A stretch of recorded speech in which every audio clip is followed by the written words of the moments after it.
Napilitang magpakasal si Marian kay Victor dahil kailangan. Kahit ang mahal niya ay ang kapatid nitong si Ruel. Tinanggap niya sa sariling ito ang kanyang kapalaran. At sino ang hindi mai-inlove sa isang katulad ni Victor? Gwapo, matikas, responsable. Kahit paulit-ulit na tangkain ni Marian, natanggihan ang mga halik nito, ay parang yelong agad na natutunaw ang kanyang depensa. Sa haplos pa lamang ng lalaki. Ngunit isang araw ay nakita ni Marian si Victor sa piling ng ibang babae. At si Victor naman, nakita si Marian sa mga bisig ng dating katipan. Pero sino nga ba ang nagtaksil kanino? Magandang araw sa lahat ng masugid na tagapakinig ng El Rafa TV. Isa na namang panibagong kwento ang ibabahagi ko sa inyo na tiyak na magbibigay ng aral, kilig at inspirasyon sa bawat isa.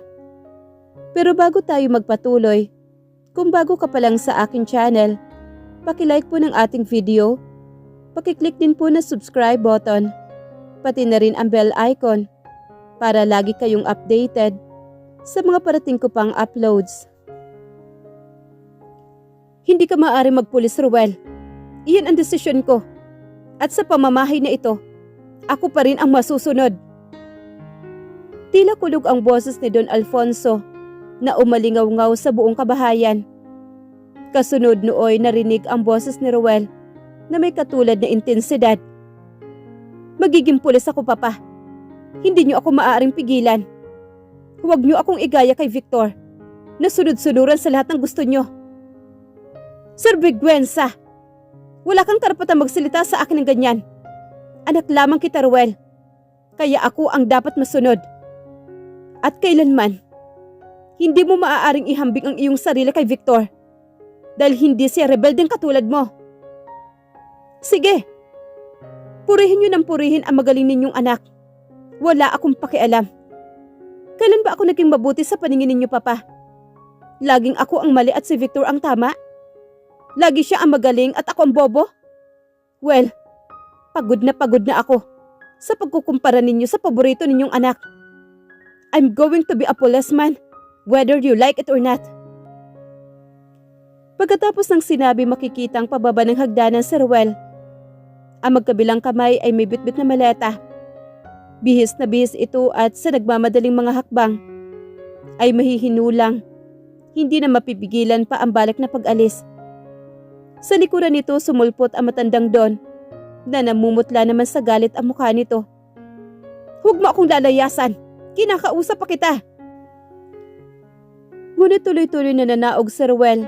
Matalim ang tinging ipinukol kay Victor na ng mga sandaling iyon ay nasa ibaba ng hagdanan at tiimbagang na naghihintay. Oras na lumabas ka sa pintuan ng bahay na ito. Huwag ka nang babalik, Ruel. Hindi ako mangingiming itakwil ka kapag itinuloy mo ang balak mo. Pahabol naman na matanda dito. Wala na akong pakialam, Papa. Huminto sa paghakbang si Ruel at binalingan ng ama. Wala akong pakialam. Talagang hindi na magbabago ang pagiging lapastangan mo? Pwes, kung yan ang gusto mo, lumayas ka. Wala akong anak na katulad mo. Kahit kailan naman, Papa. Hindi ko naramdamang naging ama kayo sa akin. Puno ng hinanakit na sagot naman ni Ruel. Kaya dapat ngang umalis na lamang ako dito sa bahay na ito. Magsama kayo ng paborito niyong anak.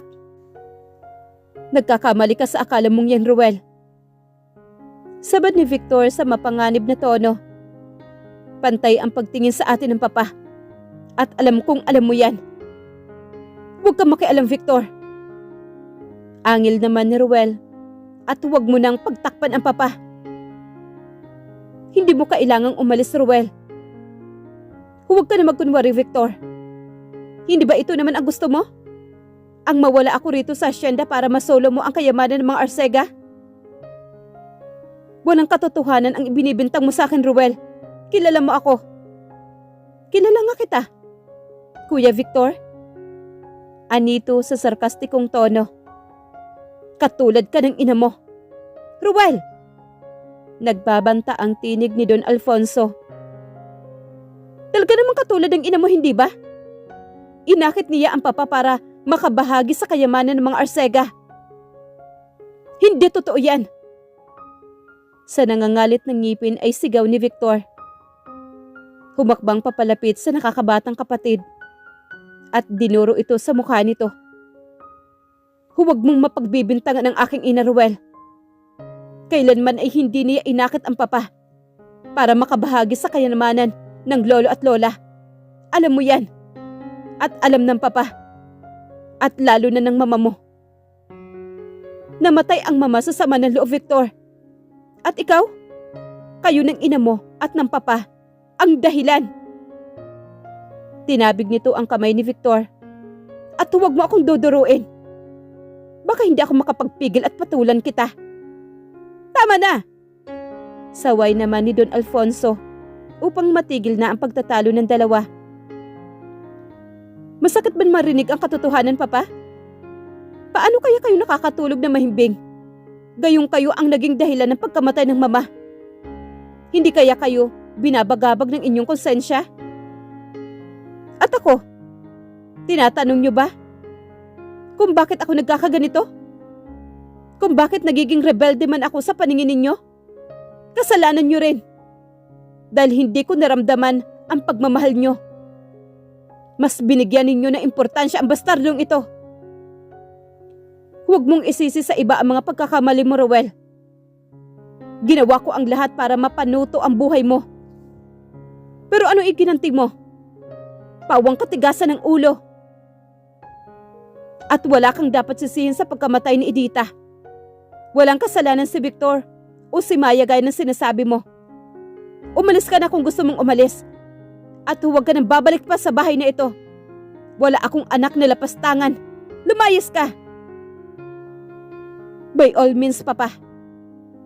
At kung inaakala ninyo magsisisi ako at babalik ng naninikluhod, nagkakamali kayo. Mas gugustuhin ko pang maging isang pulis kaysa manatili sa impyernong bahay na ito. Lumayas ka! Lumayas ka! Turo ang pintuang ipinagtabuyan na matanda ang bunsong anak.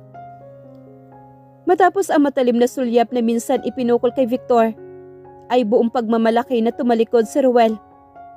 Walang lingon-likod na lumabas ng pintuan.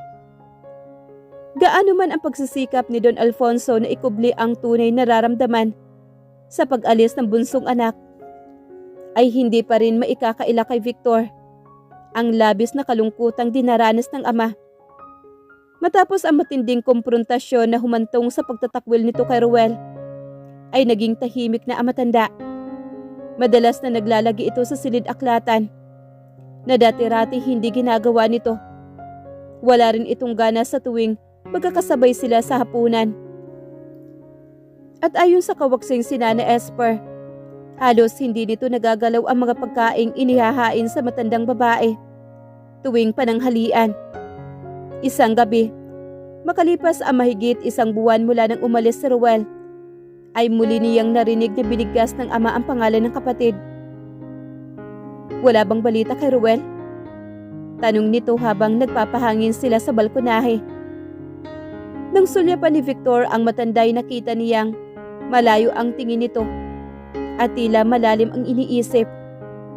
Ang hawak nitong pepa na kanina pa nilagyan ng tabako ay waring nakalimutan na. Wala akong balita tungkol sa kanya, Papa. Ang totoo, lingid sa kaalaman ng amay, nagtatanong-tanong siya sa mga kaibigan ni Ruel upang alamin ang kinaroroonan nito. Natunto niya ang kinaroroonan ng lalaki sa Philippine National Police Academy sa Kalumbang, Laguna. Ngunit sinadya niyang ilihim iyon sa ama sa galit niya kay Ruel. Kung ayaw nitong sumunod sa mga sinasabi ni Don Alfonso, walang dahilan upang suyuin siya nitong magbalik sa asyenda. Napakatigas ng ulo ng iyong kapatid, Victor. Wika ni Don Alfonso na sinundan ng isang malalim na buntong hininga. Nilaro-laro ang pepa na tila wala pa sa sarili. Hindi ko alam kung saan ako nagkamali sa pagpapalaki sa kanya. Katulad ng ibang magulang, ay wala kayong hinangad kundi ang makakabuti para kay Ruel, Papa. Alam kong mahal niyo siya. At kailanman, hindi kayo nagkulang sa pagpapakita niyon sa kanya. Kung natutumang magrebelde si Ruel, ay hindi kayo ang nagtulak sa kanya. Napailing naman si Don Alfonso. Nakita ni Victor ang pagguhit ng malalim na gatla sa noon nito. Habang pinagmamasdan ang amay, tila noon lamang niya napansing nadagdagan ang mga puti sa buhok nito. Tingin niya ay tumatanda na ng ilang taon kaysa sa edad nito na 60. Sa loob na mahigit 13 taon, mula nang iuwi kita rito sa asyenda, wala akong hinangad kundi ang magkasundo kayo magkapatid. Hindi man kayo nanggaling sa iisang babae. Nananalaytay pa rin sa inyong mga ugali ang purong dugo ng Arcega. Hinangad kong tanggapin ako ni Ruel bilang nakakatanda niyang kapatid. Malungkot na pahayag ni Victor. Ngunit nabigo ang lahat ng pagsisikap ko, Papa. Naiintindihan ko, iho. At nagpapasalamat ako pagkat nagawa mong pagpasensyahan ang lahat ng masamang ginawa sa iyo ni Ruel at ni Edita noong mga panahong nabubuhay pa ito. Nagawa kong tiisin ang lahat ng iyon para sa inyo, Papa. At alam ko ring ang isang katulad ko'y hindi dapat magreklamo. Wala akong karapatan dahil isa lamang akong bastardo. Isa kang tunay na Arcega, Victor. Pagtatama naman ni Don Alfonso at bumaling sa kanya. Katulad ni Ruel, ay nasa sa iyo ang lahat ng karapatan dahil anak kita. Kapag nawala ako, ikaw ang papalit sa akin sa pagpapatakbo ng hasyenda. Isa lang ang hinihiling ko, Victor. Huwag mong pababayaan si Ruel. At sakaling hindi siya kusang bumalik dito, hanapin mo siya. Hindi kayo mawawala, Papa. Babalik si Ruel dito. At alam kong naririto kayo. Ewan ko, Victor. Ewan ko. Kilala ko ang iyong kapatid. Alam ko kung gaano katigas ang kalooban niya. At nangangamba akong baka hindi na kami muling magkita pa. Naging palaisipan kay Victor ang mga sinabi ng ama ng gabing iyon. Nakahiga sa kanyang kama. Hindi pa rin siya dalawin ng antok. Noon lamang niya narinig na ipinagbili nito sa kanya ang hasyenda at maging si Ruel. Premonition nga kaya para nalalapit sa paglisan sa mundo. Ayaw niyang bigyan ng puwang ang isiping iyon. Subalit isang mapait na katotohanan kinabukasan ang bumulaga sa kanya. Nagkatotoo ang kutob niyang may masamang mangyayari sa ama at ang sinabi nito ay magiging mga huling habili nito. Ayon sa otopsiya, bangungot ang naging sanhi ng pagkamatay ni Don Alfonso. Masakit ngunit kailangan tanggapin ni Victor na wala na ang ama at hindi na magbabalik pa. Sa kabila ng pagdadalamhati, ginawa ng binata ang lahat upang hanapin si Ruel at ipaalam dito ang pangyayari. Ngunit nabigo siyang makita ang kapatid, kaya wala siyang pagpipilian, kundi ang hihatid sa huling hantungan ang ama kahit wala ito. Sa loob ng mga sumunod na buwan ay wala pa rin siyang nababalita ang anuman tungkol kay Ruel. Hanggang sa mga buwan ay naging taon. Ikinalungkot niyang hindi na magkakaroon pa ng pagkakataon ang kapatid na muling makita at makausap si Don Alfonso. Ngunit nangyari man iyon, ay hindi na rin kasalanan nito. At kung nooy pilit niyang inuunawa si Ruel sa mga ginagawa nito, ngayon ay hindi na. Umabot na rin si Victor sa puntong nagsawa na siyang hanapin pa ang kapatid. Itinuon na lamang niya ang buong panahon sa pangangalaga sa asyenda at iba pang ari-ari ang naiwan ng yumaong ama. At ipinapasa Diyos na lamang niya kung babalik pa si Ruel. Dahil sa kasipagan ni Victor, ang dating inaani ng hasyenda ay lalo pang dumoble sa sumunod na 3 taon. Ngunit kapalit niyon ay tuluyan na siyang nawala ng panahon para sa sarili. At nagkaroon man siya ng relasyon sa mga babae, walang naging seryoso. Kaya sa gulang na 31, itinuturing ng lahat na si Victor Arcega ang pinaka-eligible na binata sa buong Santo Tomas at walang dalagang hindi naghahangad na maging esposa nito. Ala mukhang malaki na naman ang ani natin ngayon, senyorito. Nakagiting sabi ni Macario ang katiwala ni Victor sa may 3 ektaryang taniman na mangga. Taal na Batanggenyo ang lalaki na hindi maikakaila sa punto ang pagsasalita nito. Oo nga, Macario. At natutuwa ako dahil malaki na naman ang magiging kabahagi ninyong mga kasama.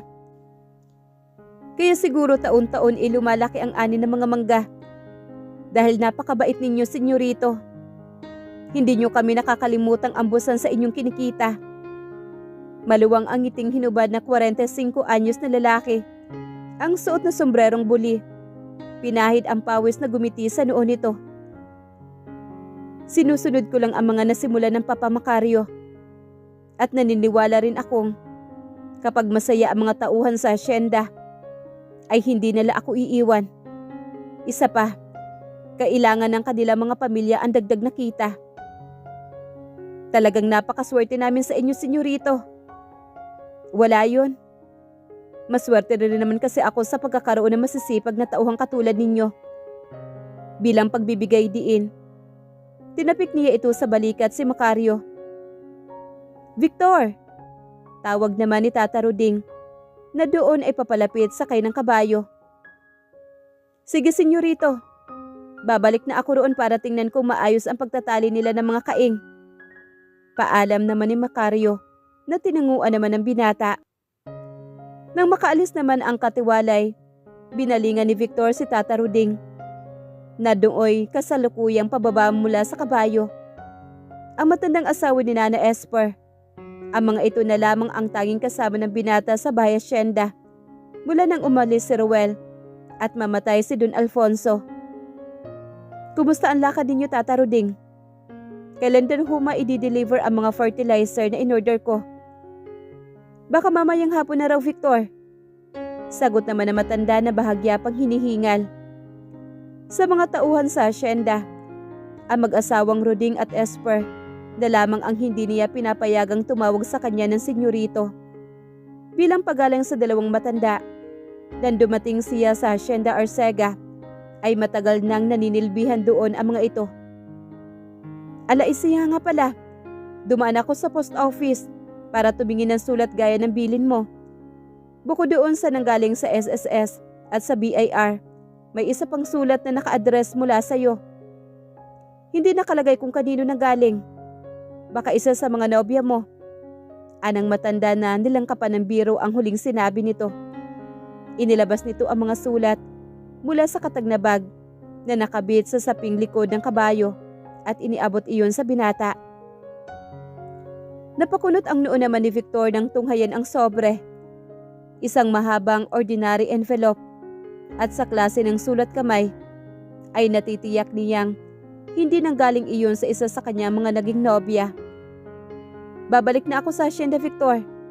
Gusto mo bang hatdan na lamang kita rito ng pananghalian mo? Tanong naman na matanda at muling sumakay sa kabayo.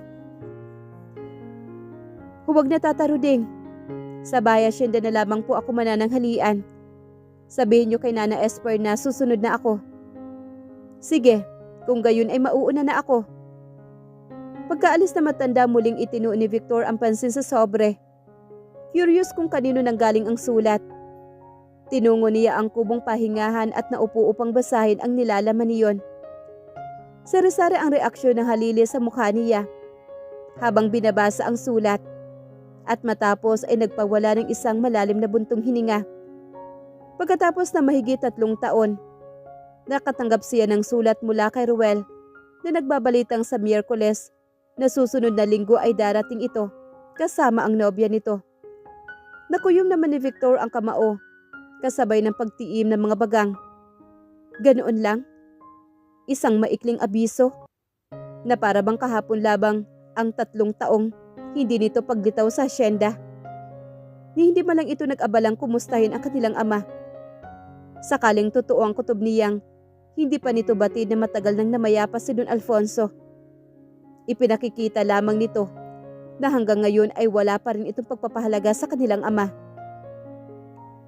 Kailangan lang niyang mabasa ang sulat na iyon upang mabatid na makaraan ang mahabang panahon ay hindi pa rin nagbabago si Ruel. Sa pagitan ng mga linya ay naroroon pa rin ang tono ng isang rebelding spoiled brat. At isipin pa lamang na muli niyang makikita ang kapatid ay para nang sasakit ang kanyang ulo. Ano pa kaya kapag nakaharap na niya ito?